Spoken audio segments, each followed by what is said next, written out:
hello subscribers, morning subscribers, our afternoon subscribers, hello viewers, hi viewers, mornings. Another beautiful day, by the way. Hope your five senses work. Health and strength is good or excellent. Yep. We got some news about the Steam Deck, and we got the weekend PC deals. Oh yeah. Listen to this. Got this article here from Tom's Hardware. Listen to this. New DirectX 7 emulation tool brings more games to Steam Deck, SteamOS, and other Linux distros through Vulkan with caveats. Says here, not all DirectX 7 games will work with D7VK emulation, plus there are 7 comments. Says here, DirectX emulation is the way Linux gamers are running Windows only games on Linux OESs, thanks to tools such as DXVK. But up until now, DXVK has only supported DirectX 8 and newer.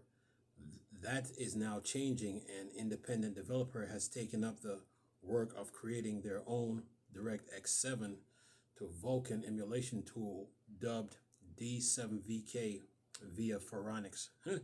Says here, D7VK is a spin-off, the DXVK, which uses DXVK DirectX 9 emulation backend and Wine DD raw implementation for Linux specifically to create a minimal D3D7 on D3D9 implementation. This makes D7VK a two-stage translation layer that translate DX7 calls to DX9 calls, then translate those DX9 calls to Vulkan. There's a chance the developers could have created a straight DX7 to Vulkan translation tool, but that likely would have taken significantly more work and time to develop. Instead, the developer is taking advantage as much of DXVK existing code base to add to DX7 compatibility. Then it says, however, due to DirectX 7 age, it launched in 1999. The developer warns of limited game support. Not all DX7 games will work with D7VK due to the way DX7 games were developed back then. According to developer, DX7 title that mix and match DirectX 7 with other DD raw versions, business version 7, and or with GDI are not expected to work ever. I'll say give it time on that. But anyway, says here, furthermore, the developers also answered the question of whether or not they would support DirectX 6 or older versions, to which they emphatically answered no. DirectX 7 is ancient by gaming API standards. Originally launching in 1999, the API was responsible for powering many of the early 2000 titles, including the original Counter-Strike, FIFA 2001, Deus Ex, Unreal Tournament version 7, was responsible for introducing hardware accelerated transformation and lighting and diverting those tasks to GPU rather than CPU. And anything else? That is that. Now, let's go over to Phoronix and see what Phoronix got to say on this. Yep. See, what's this? See, Phoronix. Go into Phoronix. Okay. Phoronix says this, D7VK aims to deliver Direct 3D7 atop Vulkan. Says DXVK is an important piece of Steam Play Proton that over time expands to supporting Direct 3D9, 10 and 11, and even D8 too. Meanwhile, VK D3D Proton delivers Direct 3D12 atop Vulkan. Now there is a fork of DXVK project working to bring Direct 3D7 support atop Vulkan. D7VK is being worked on independently as a Vulkan base implementation of Direct 3D7 and derived from DXVK code base. The intent here is on running even older Microsoft Windows game the D7VK design is implemented as a D3D on D3D9 implementation that then goes to Vulkan. Besides D7VK being in its early stage of development, the developer acknowledged that all Direct 3D7 titles likely will not work with this implementation. Sadly, no, D3D7 is a land of highly cursed API interoperability, an application that, for one reason or another, mix and match D3D7 with older draw, not D draw 7, or with GDI, are not expected to ever work. If those games provide alternative renders based on Glide or OpenGL, I strongly recommend you use those together with NGlide where applicable. Those want to check out D7VK can find the code via D7VK on GitHub. So yeah, and got 23 comments and there's 7 on Tom's Hardware. So let's see what these guys say on Pharonics. Then I'm gonna go to Tom's Hardware. See what they got to say about this. So yeah, updates just rolling in, man. So these developers are taking on the challenge. You know, where one developer is weak in some areas, another developer might carry that mantle. Anyway, what do we got here? On the comments, let's see here. Who we got? Lynn said this: a bit of an inaccuracy in the beginning of DXVK didn't start as D9VK. It started with D3D11. D9VK was better fork that got merged, which add D3D9. And then Bush said this: a fog. Unfortunately, a maintainer of DXVK said there were no plans to merge D3D7 support. And then Michael said this: thanks Fix. My memory was failing me. He's talking about, he's responding to Lynn. And then Pep said this: these various open source wrappers that translate old Direct 3D code to newer, then you can use DXVK on top of that. There's some truth to that. And then he said, despite what the wiki says, I recall using CNC DDraw and DXR wrapper prior without much issues. And who was this? Alex Mitter said this: does it Sujin said the same about DX9 fork, which was after all the merge and all the end when it was good enough. Yeah. And who was this? Thorn. He said it's worth donating here that any modern implementation of D3D7 is that any implementation and not translation, like VK D3D or Molten VK D3D7 was pre-shader a fog. They're going to spending most of their time emulating the quirks of common hardware algorithm of D3D7 days. I just don't think it would fit the rest of the project. Also, D7VK technically already exists.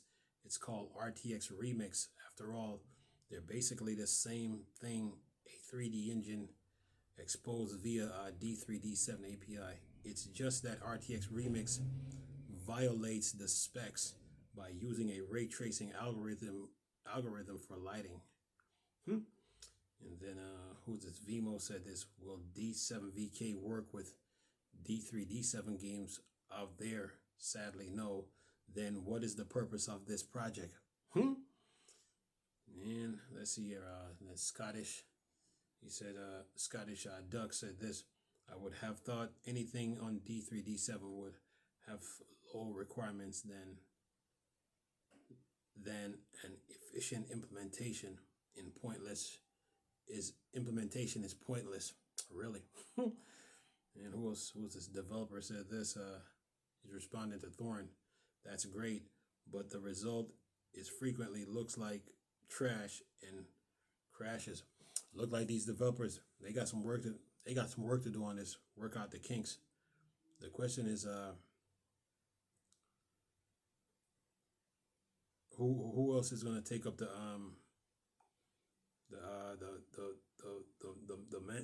mantle? You know, who else is gonna pursue this?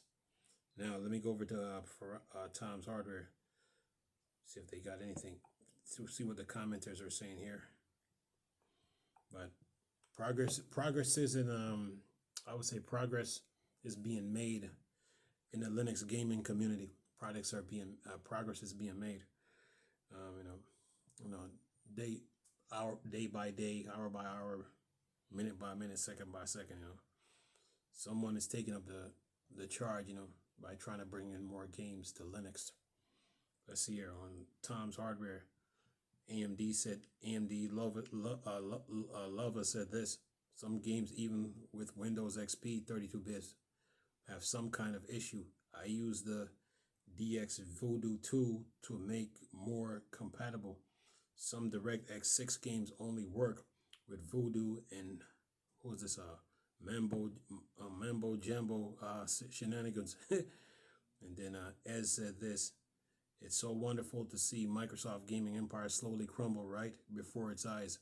Shortly before Valve announced its foray into Linux gaming with a little over a decade ago, if people would have said when Linux comes to make it a heavy inroad into the desktop, it will be gaming where Linux does this, nobody would have believed that.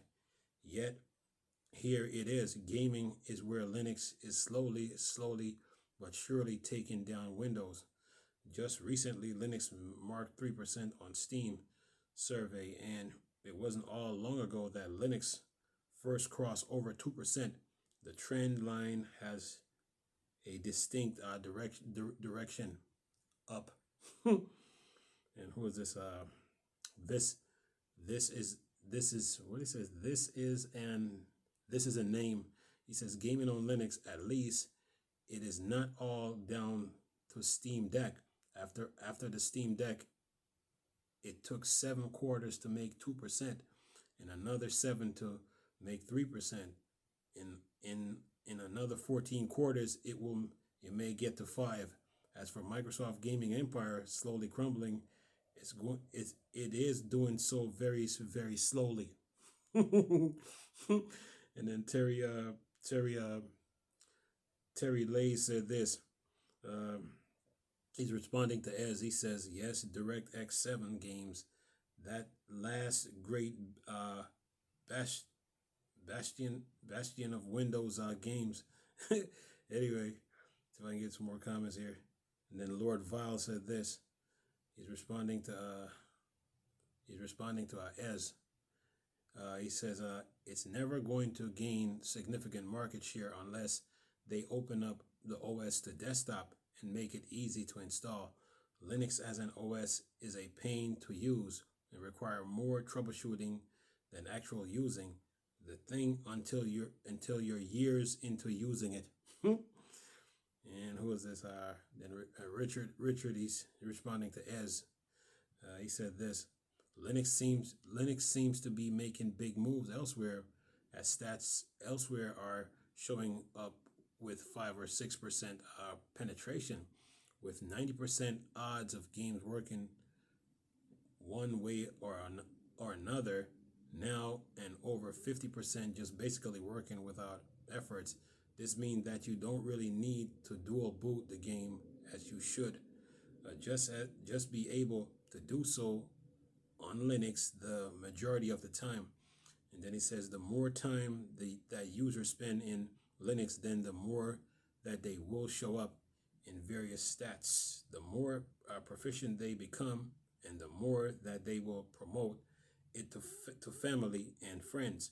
If management at MS, meaning Microsoft, is not having flashbacks to when Firefox and Chrome just stripped the browser dominance market away from them over the matter of a few years, then they either wasn't around at the time, or they just so far detached from reality. It's gobs smacking, given motivation. A market can switch relatively rapidly just because of social network effects, and 5 to 6% should worry Microsoft a lot, because that's a lot of people potentially converting people to Linux, because the PC they're being asked about wasn't support and upgraded to Windows 11. And then he says, then the normies start to tell the other normies that they got moved to Linux, and depending on individuals' experiences, that can lead to further propagation. This is how IE was losing 10% market share per year over a number of years, but this time it would be from an actual revenue stream. Yeah, Microsoft better start paying attention. Linux is creeping, that's for sure. Then Lord Val, who is this? Lord Val respond to Richard. Let's see what he got to say here.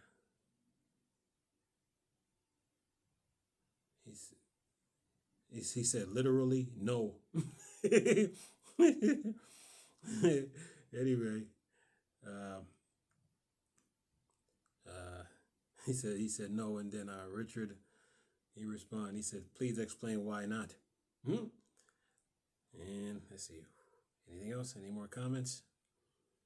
Any more comments? Yeah, that should do it. So yeah, the battle between Windows and Linux. Microsoft they got like what, a 94 or 95% market share.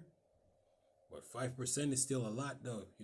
If Linux is making strides, you know, if Linux is making strides, Microsoft needs to start paying attention. Just saying, they need to start doing that. Keep their eyes keep listen to their user base and keep updating stuff, because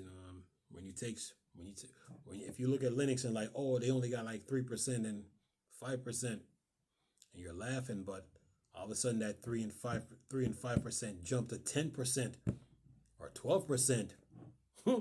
Yeah, we got a problem. So they need to Microsoft needs to start paying attention.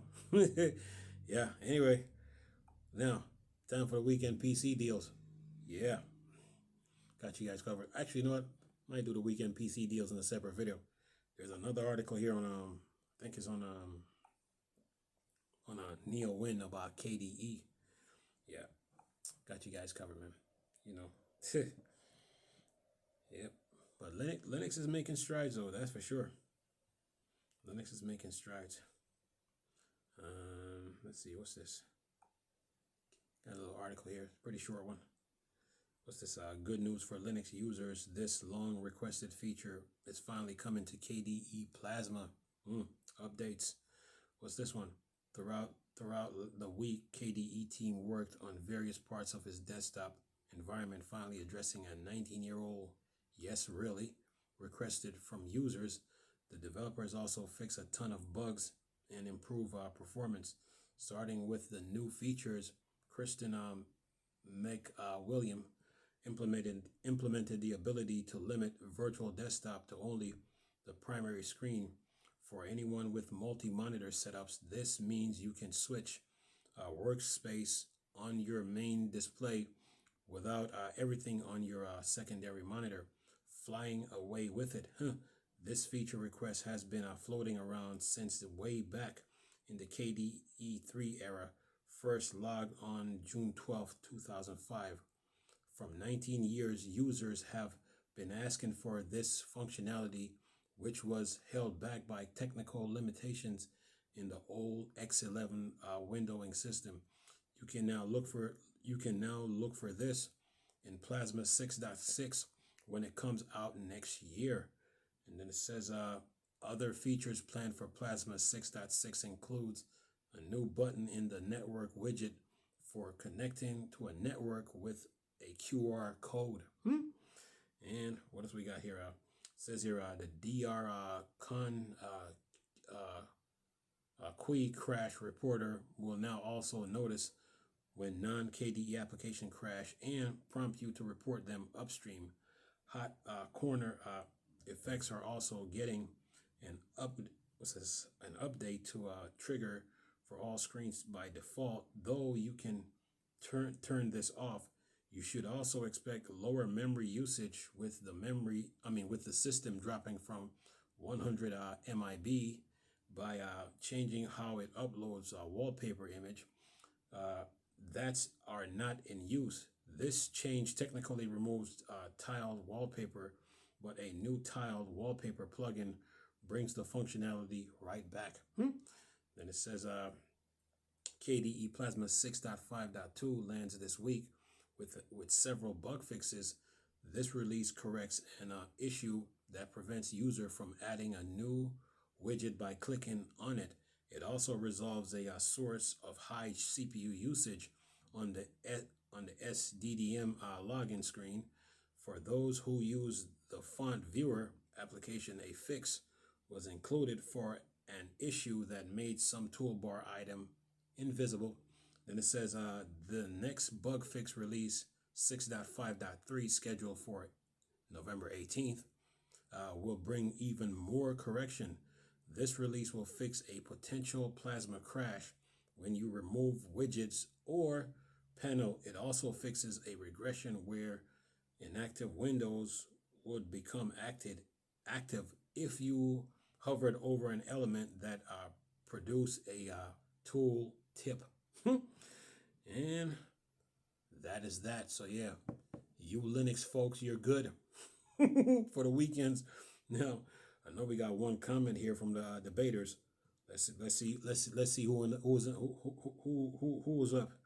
Who got a comment here? Oh, this is Raiden X. He said limiting the virtual desktop to the primary screen is a big one for me. My second screen is above my main screen and is often just for YouTube while I do other things. Well, someone look like someone is happy with this, and I'm sure the KDE team is listening to this comment and see what else they can improve to make their user base happy. But another update to the Linux for you Linux folks. So yeah, you guys are good. So yeah, but I'll keep you guys in the loop though on what is going on Linux wise. I'm gonna do a separate video for the weekend PC deal. So after this, but for now, things are looking good. Anyway, hope you guys enjoyed the video. Thanks for watching. Like, dislike, thumbs up, thumbs down, comment. See you next time. Bye for now.